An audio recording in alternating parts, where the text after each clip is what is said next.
Hello, this is Janet Michael. In addition to hosting The Valley Today each weekday at noon on the River 95.3, I also produce podcasts. And I'm excited to kick off Season 2 of our podcast series in partnership with Rappahannock Electric Cooperative. It's called We Are REC.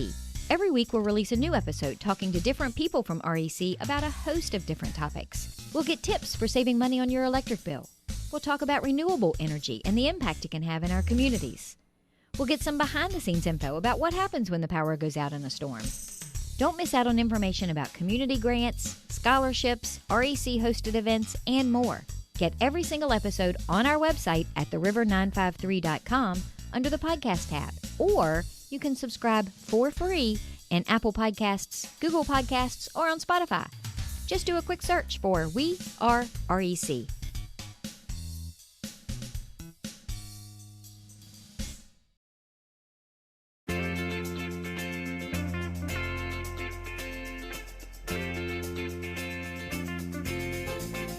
Hello and welcome to The Valley Today. I am your host, Janet Michael.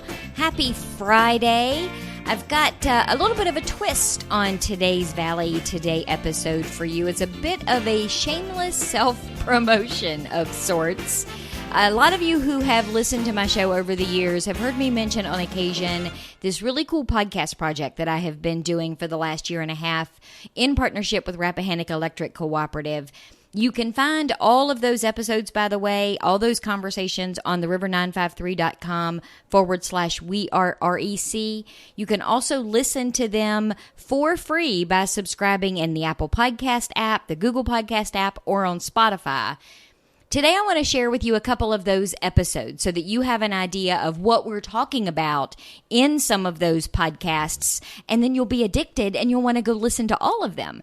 But I picked two today. One of them, the one that we're going to play first, is mostly because it has 3 DIY projects that you can do that will ultimately save you energy and then save you money on your electric bill. I think the weather is going to be relatively cooperative this weekend, so I thought this Friday would be a good opportunity to play those for you.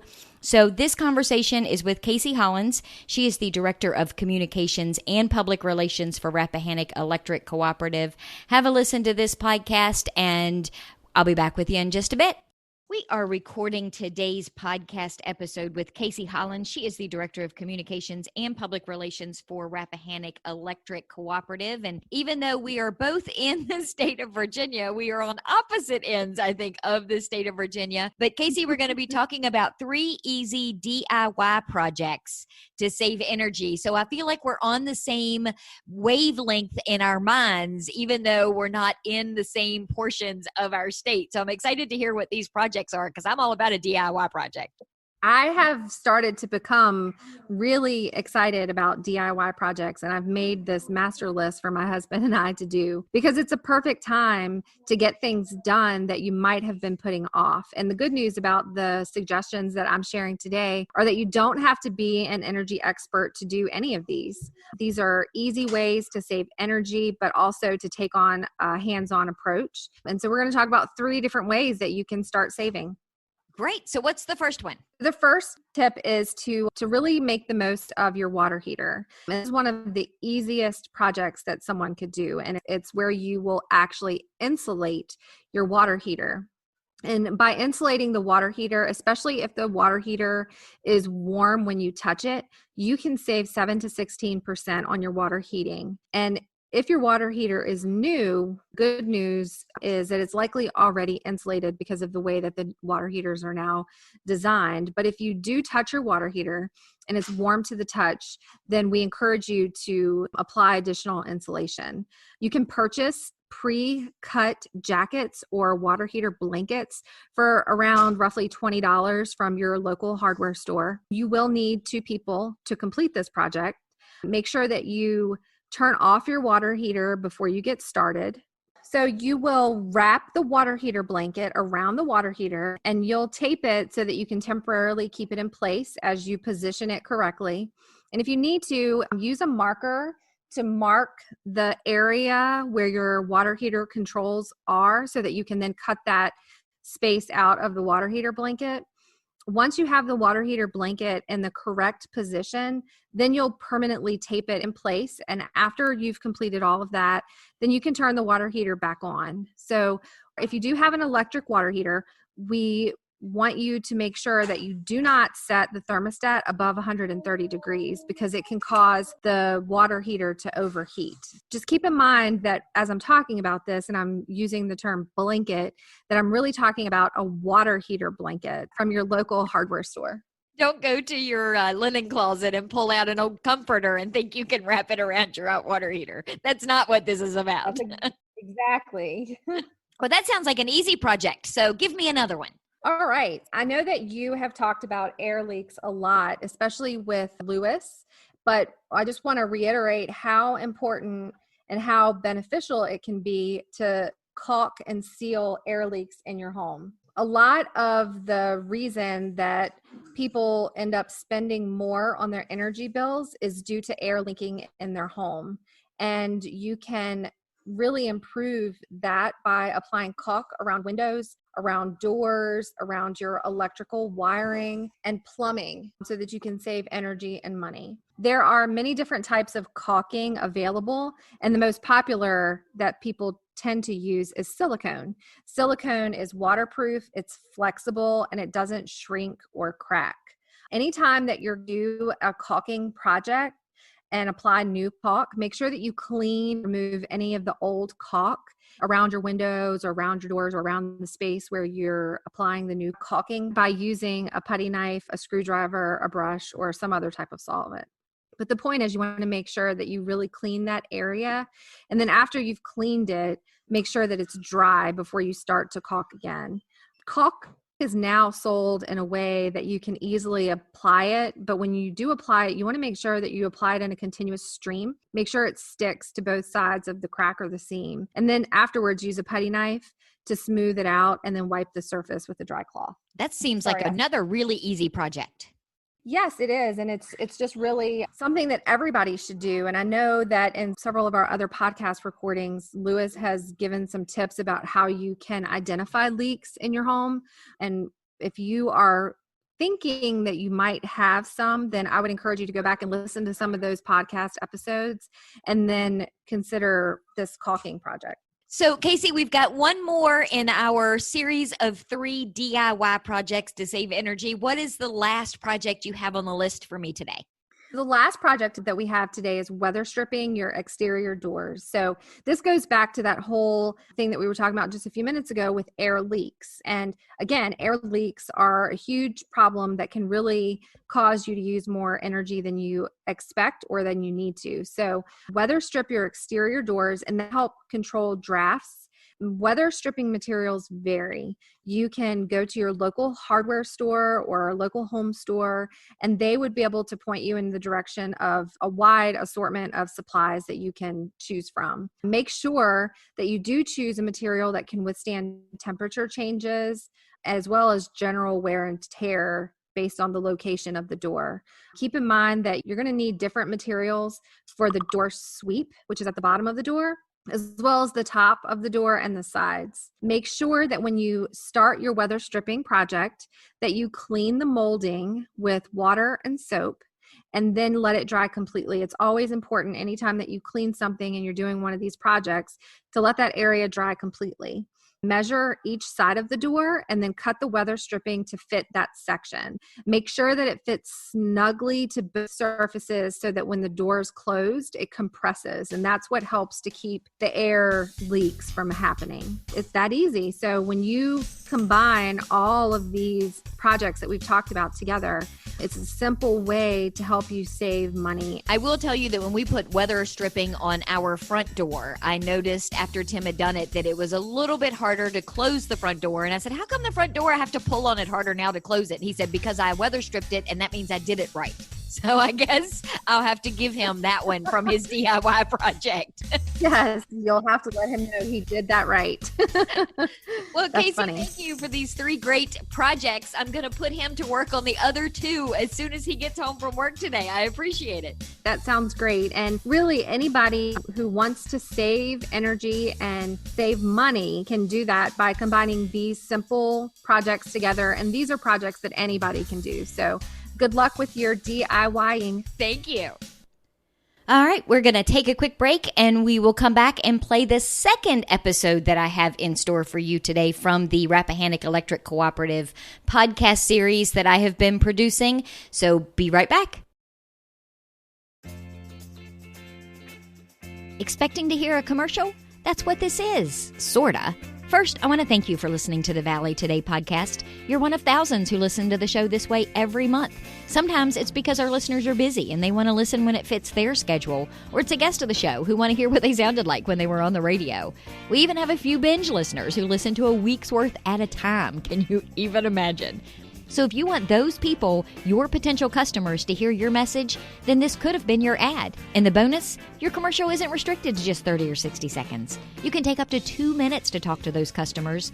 And there's even the opportunity to be an exclusive sponsor of the Valley Today podcast, which also gets you on-air mentions at the end of every show. If any of this sounds interesting to you, give me a call at the station, 540-635-4121, or send me an email to janet@theriver953.com. You can also find all my contact info by searching for me on theriver953.com.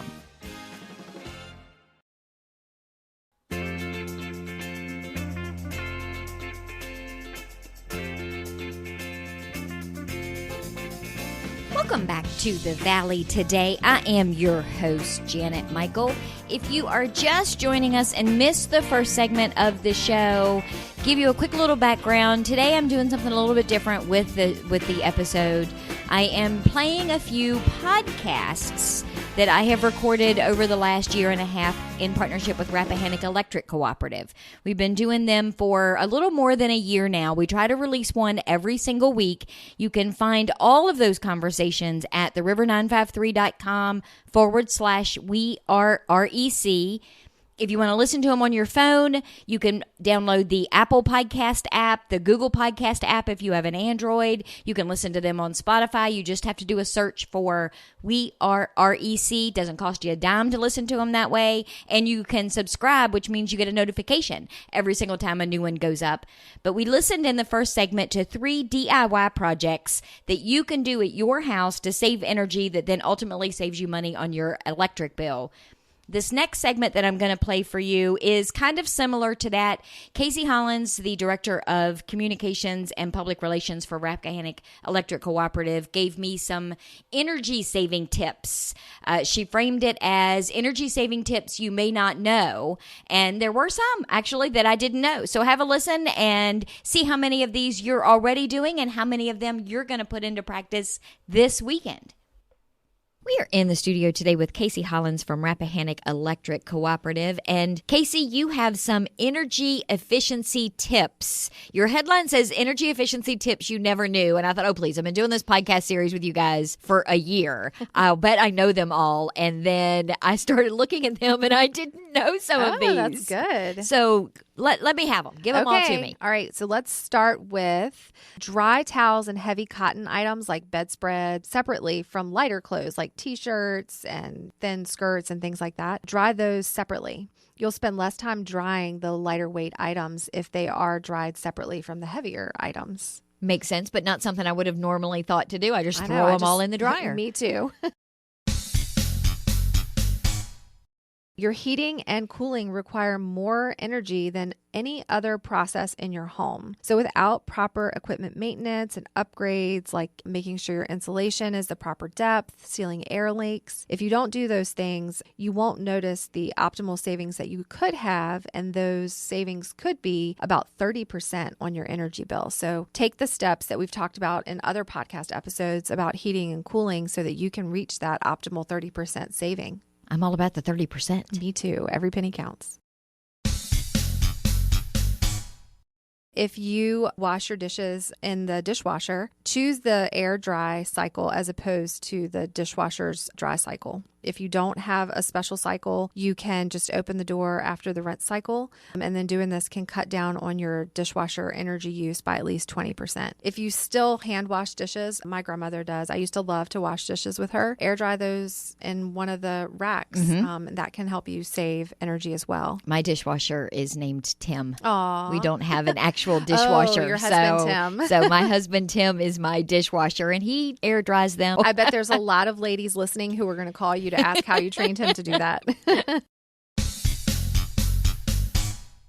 When you are washing your clothes, you can save energy by washing your full loads of laundry in cold water. It really isn't a requirement to use the hot water setting. And in some cases, the cold water setting can be beneficial for just the quality of your clothes. I've read a lot about that with these new high efficiency washers and dryers, that cold water is the optimal temperature now to do laundry in, no matter what fabric you're using. Right. And just keep in mind when you're using your washing machine on the hot or the warm cycle that you're also using your water heater, because every drop of water that you pull out, your water heater is going to have to work harder to rewarm the water.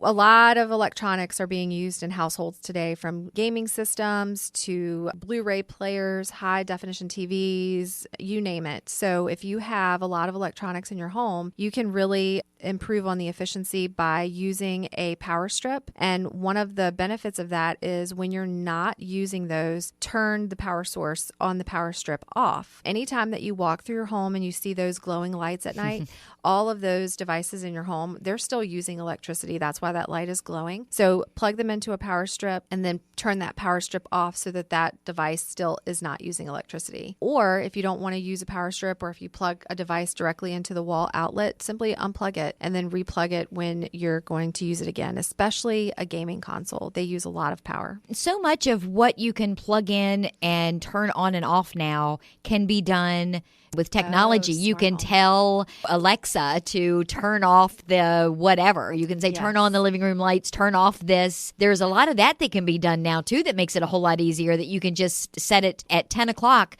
turn off all of the devices in this particular room. Yeah. And if you've taken the steps to upgrade your home to be a smart home, which really, at first, it used to sound like a very expensive endeavor, but it's really not. So if you've taken those steps, make sure that you consider the ways that you can save energy by programming those devices to connect. And you can even do that with lights. So with Alexa, there are certain types of smart home lights that you can set to have adjust in a ton of different ways. Speaking of lights, if you're still using the old-fashioned incandescent bulbs, turn those off and replace those incandescent bulbs with LED lights. The LED lights use far less electricity and are much more energy efficient than traditional light bulbs. Make sure you are using a programmable thermostat. If you are not using a programmable thermostat and you can invest in a programmable thermostat, do that, because it will help you get a lower utility bill and manage your heating and cooling system. When you have that programmable thermostat, set the temperature to 68 degrees in the winter. When you have that programmable thermostat, set the temperature to 78 degrees in the summer. If you need to adjust the thermostat setting, don't adjust it more than 2-degree increments at a time, because that will prevent your heating and cooling system from relying on the auxiliary heat, or in the summertime, working in overdrive to reach that optimal temperature. When you are going to reheat your food, use the microwave. And you'd be surprised that microwaves can be used nowadays to cook a whole meal. And thanks to really innovative people, we now have things like Instapots and air fryers. And you'd be surprised that those devices use less electricity than traditional stove or oven. So consider using those, or learn how to prepare a whole meal using those to help save energy and time. Oh, yeah. I've long since been a huge fan of crock pots. I love the crock pot. I haven't tried the Instant Pot yet. My son is a diehard fan of these air fryers. He loves having his chicken and cooks all kinds of things in these air fryers and loves it. I haven't quite gone that far yet. So I've gone to the air fryer and I love it as well. And it's a lot faster than cooking in the oven. But I have not tried the Instant Pot, but a lot of my friends do. And they share some really great recipes. And time is probably the most valuable thing to me me, and I'm willing to try anything that will save time. And the added bonus of saving energy and money is really good too. If you have a dryer that you use on a regular basis, you really need to make sure that you clean the lint filter in your dryer. I clean mine almost after every use. And don't forget the tubing. Just this past weekend, my husband went out with the stick and the brush and cleaned out the tubing for our dryer vent. And what's really good about that is that it is a safety hazard if you don't clean those out. Dryers can cause fires, but it also improves the efficiency and helps you save energy as well. So take time to clean the lint filter and go outside and clean the tube that leads to the outside of your home. I'm like you, and when I get a load out of the dryer, wherever the dryer sheet ends up when I'm pulling it out is what I use to clean out the lint filter in the dryer. But the actual tubing, probably not so much. So now I'm going to have to add that to my filter when I change my furnace filter list to clean out my dryer tubing. A lot of people have transitioned over to using like an iPad or a tablet, but a lot of folks still have a computer, especially people who work from home. So if you do have a computer in the home, make sure that you set the computer to sleep or hibernate mode instead of using a screensaver. By using a screensaver, it's still functioning. It's still running as if you're using it. And if you are not going to use it for a long period of time, there's no reason to keep it on. So shut it down and then repower it the next day or the next time that you need to use it. It's also not good for the computer itself to have that screensaver on for hours and days at a time. It actually is good for that screen to get a break and turn itself off too. So that's a dual tip. Yeah, and today's environment where cyber security is a major risk, it's a good step to power down and not leave your devices on all the time. Warm your home by letting the sunshine in. When it's cool outside or even when it's cold outside, you can open the drapes, let the natural light in, and it's going to warm that area of your home. And in the summertime, you can do just the opposite. If it's an area where the sun shines in, you can reduce the temperature by closing the drapes. So that is such an easy thing for anyone to do. If you are interested in outdoor lighting, make sure that you are using LED lights. They are far more efficient than traditional light bulbs. And nowadays, when you go into the hardware store, that's almost the only type of light that you can find. They also last a lot longer than any other light bulb. Another option for outdoor lighting is solar lights. So if you have never tried them, you can install the solar lights that stick in the ground for walkways. And that's a great safety measure to take as well. But now there are additional types of solar lights that can be installed as other outdoor lighting. So we have the hanging ones under our carport that are solar. Every night they come on when it gets dark and they go off in the morning, but we don't have to plug them in. We don't have to do anything. They're all operated. I think I got them at Target. Oh, that's awesome. So, yeah, that's a great tip. Replacing or cleaning your air filters in your HVAC system is critical. Always check your air filters to make sure that it hasn't become clogged, it isn't really dirty. If you have the type of air filter that can be cleaned, clean it. If it's not, replace it. And our energy experts recommend that you not buy the more expensive type of air filters because those really aren't the best to buy. Buy the lower costing air filters because they work best. And I've saved so much money doing that because I used to buy the high end. And then Lewis told me in one of our podcasts, no. Yes. And now I buy the cheap ones and I spend the extra money on a mocha at Starbucks. Avoid placing lamps and items that produce heat near your thermostat. The thermostat will sense the heat from these devices and it will cause your system to run longer than necessary in the summer or not to run as frequently as you might want it to in the winter. I don't think people realize how much heat some things actually do put off. We turn on a lamp and use it for the light and don't realize the heat that comes off of that. And yeah, it could be a double whammy. Well, thank you, Casey. These were some great energy efficiency tips. Thank you. Well, there you have them. Those are my sneaky little ways of getting you to listen to a podcast if you haven't already. And remember, it is really just as easy as going to theriver953.com/WeAreREC. You'll see all of them there in a list. You can click on whichever ones you want to listen to. A lot of them have in the show notes some of the tips and links to everything that we talk about in the podcast. It is almost identical to the same thing that you will find on the Valley Today page on theriver953.com. So I try to keep it very simple, keep it very consistent. But I hope you've learned a couple of things today on how to save yourself a little bit of money on your electric bill. Remember that even though we were recording those with Rappahannock Electric Cooperative, a lot of the things that we talk about in that podcast series are universal, regardless of who might be your electric company, so to speak. So go have a listen to some of them. If you like a few, if you have a few tips that you want to see if Casey thinks are a good idea, we record at least once a month. We do several of them at a time, and then we edit them down and we release them, like I said, every week. So reach out and let me know that there's something there that you want to contribute to the conversation.